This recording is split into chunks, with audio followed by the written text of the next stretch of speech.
Breaking news, ladies and gentlemen, breaking news. Controversial and emotional singer Sinéad O'Connor has died at the age of 56, ladies and gentlemen. It's a breaking news. Rasta transportation, you know. Rasta transportation to the world. TV, you know. I took me out to Deep Roots TV. Yeah, man. See real roots, them, the man. The real roots. Greetings in the name of the Most High, Emperor Haile Selassie I the First. Ladies and gentlemen, you know I'm Rastafari soldier here of Deep Roots TV. Thank you for tuning in to Deep Roots TV, and if it's your first time tuning in, I'm asking you to hit that red subscribe button. Ladies and gentlemen, the entertainment world is shocked at this moment as Sinéad O'Connor, the singer, has died at 56 years old. She is well known for her brilliant and simply yet highly emotional cover of Prince's Nothing Compared to You in 1990, accompanied by a video in which tears spontaneously trickled down her face as she sang. Her vision of the song was to make her career, largely by accident, although she virtually destroyed it 2 years later when she tore up an image of the Pope on American television. Briefly a superstar, she spent the following 25 years as an object of curiosity, either driven by truth or constitutionality, unable to hold back.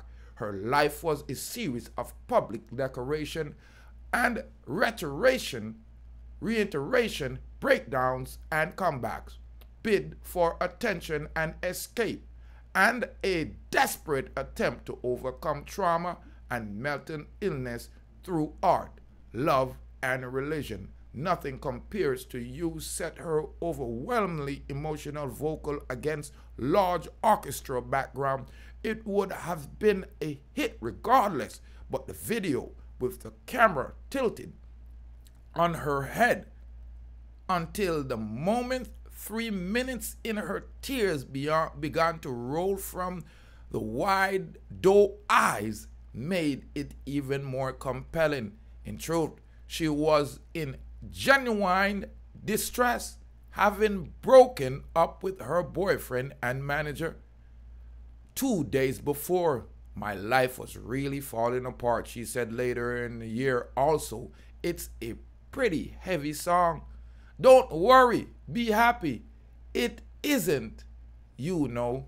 The single sold 1 million copies in a month, and the accompanying album, I Do Not Want What I Haven't Got, reached 6 million, but the two were very different beasts, combining indie rock, folk, and hip-hop. And LP. The LP was a critic favorite, but too fierce for most, and none of the follow-up single came close.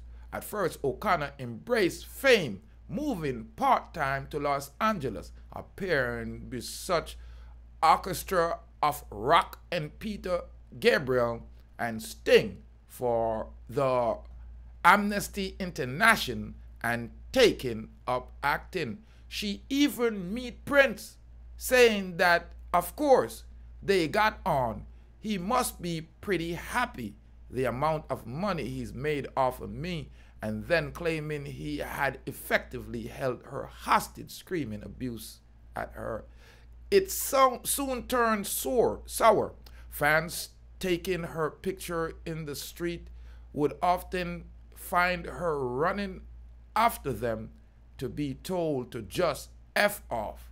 In August 1990, she refused to allow a New Jersey venue to play the American anthem before she went on. Frank Sinatra, who played the following night, said he wanted to kick her in the butt.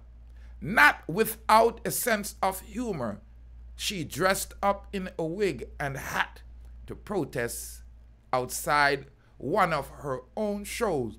Soon after, she said there were just 2 old guys there, mad looking bloke with the thick glass and the foam on their lips. The next year, she refused to attend the Grammy Awards in protest war in Iraq and announced her retirement from the music industry. This time, Jay Leno, the host of America's The Tonight Show, joked Sinéad O'Connor, say she's tired of being famous. That's a coincidence. I'm tired of her being famous too. Even Edwin Curry called her a bit of a prat. Then in October 1992, appearing on the sketch show Saturday Night Live, supposedly to promote a new album of jazz standard, Am I Not Your Girl? She chose instead to perform Bob Marley War, which lyric altered to refer to child abuse rather than racism, and then teared up a photograph of the Pope Paul II, which the words "fight the real enemy" coming long before the exposure of institutional cover-up in the Catholic Church. It was an incendiary act at a tribute concert to Bob Dylan. The same month, she was booed off stage. She said later that it had been a bid to kill her pop stardom, that she wanted to be a voice in the wilderness. If so, her wish was granted. It was also a cry for help. O'Connor had already spoken lengthily about suffering abuse at home and at a Catholic reform school, and it turned out that the picture she tore up had belonged to her mother, who had died in a car crash in 1985. She was surely in the grips of a breakdown, but the theme of child abuse, from which she blamed everything from alcoholism, the rapes, and serial killers and Hitler, remained the one constant in her life of resolving cause. And as recent as 2014, she still called this her pronounced nightmare. Now, returning to the island, she was unable to withdraw from the public's eye, taking out advertisement in the Irish press pleading with the public to stop hurting me, please, and announced that she was in agony. Her brother, the novelist Joseph O'Connor, was dragged into the furor to a new album. Universal Mother 1994 was a feature letting of the wound and did nothing for her to heal her wounds in the public. New album Universal Mother 1994 was featured letting of the wounds and did nothing for her, like I said, in the public. By then, she was involved in the custody battle with her father of her daughter, Racine, and journalist John Water, that forced her to stop working for the rest of the decade. It was just one episode in the intense and complicated love life. After marrying the drummer and producer John Reynolds, father of the first son, she married a further 3 times and also had children with the musician Donald Looney and with Frank Bondillo, the ex-husband of the singer Mary Coughlin. Then in 2000, she declared herself a lesbian, though later settled on 3/4 heterosexual and quarter gay, adding, "I learned a bit more towards the hair blocks." Her one constant was O'Connor, who remained her manager until 2012. The end of their work relationship only came after they had kindled their romance. Sinéad O'Connor was born in Glengears County, Dublin, on December 6, 1966. Her father was an engineer and later a barrister, and a life was comfortable until her parents split up and she went to live with her mother, who who claimed beat her, starved her, forced her to sleep outside, and encouraged her to shoplift. merely the sound of my mother's feet on the ceiling, heated ceiling, were enough to send us in spasms of complete terror. She later said, unable to make friends or work at school, she found some comfort in the talent contest, once winning with a rendition of Don't Cry for Me, Argentina, but was eventually sent for 18 months of Angrian training century Dublin. Her account of her treatment was varied over the years, but she acknowledged that one of the nuns at least was kind to me and gave me my first guitar. O'Connor's father moved her to a Quaker boarders school in Waterford, and she began her musical career when a member of the folk rock band in Tuna heard her sing Barbra Streisand Evergreen at a wedding.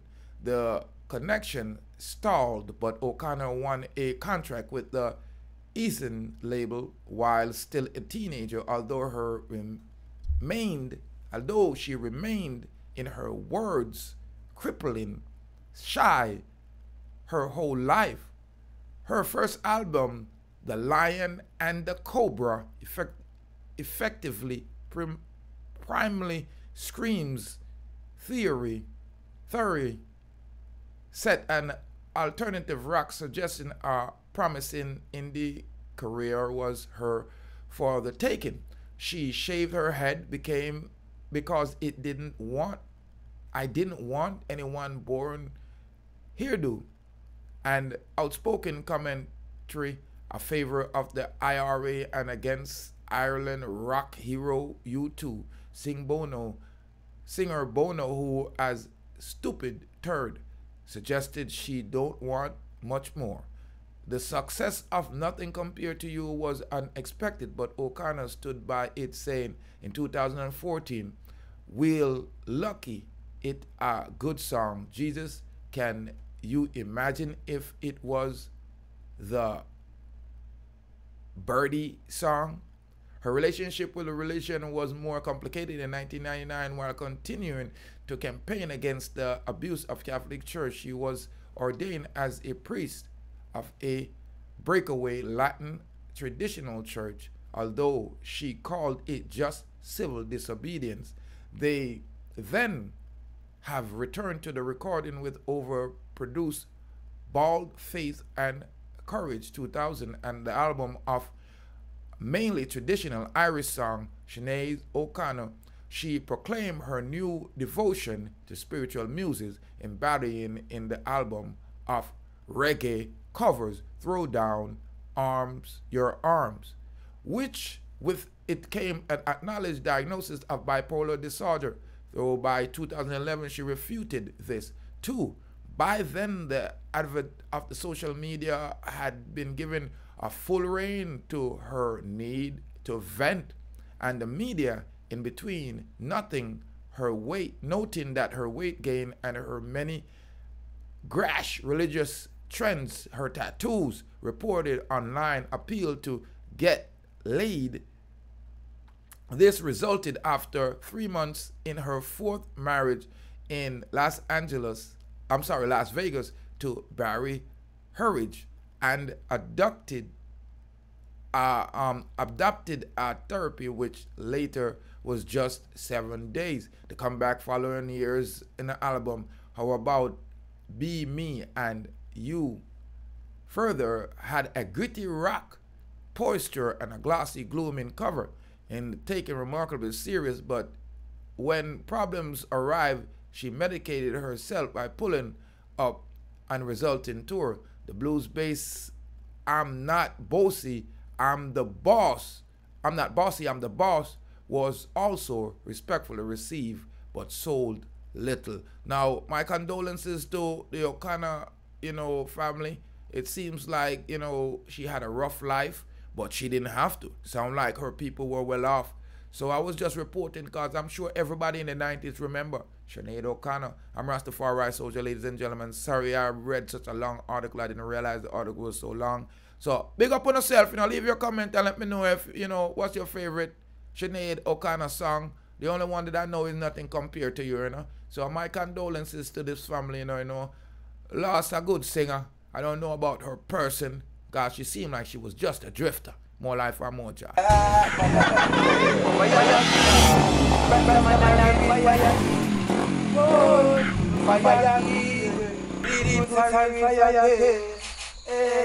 So from them mix with the fire, them have to mix with the lightning. Them mix with the lightning, them have to mix with the thunder. Them mix with the thunder, them got to mix with the world. And there's some black people that put the wicked them under. Hey Babylon, me see them a fret and them a wonder. Who flashy like them and who roll the thunder. Deep root flashy like them and him roll the thunder. Babylon, me see that them a panda. Look how much of the youth them will them shit and look how much them put under. How much of the youth them will them send a dove cut ya. Where Babylon the fire burn no longer. Babylon the proofs will I say you can't turn ya. Fire key, Rastaman and a real fire key. Whoa, fire key, Rastafari soldier real fire key. Yeah, balang bang, Pick up Deep Roots TV. Respect. Make sure to tune in. We are every time.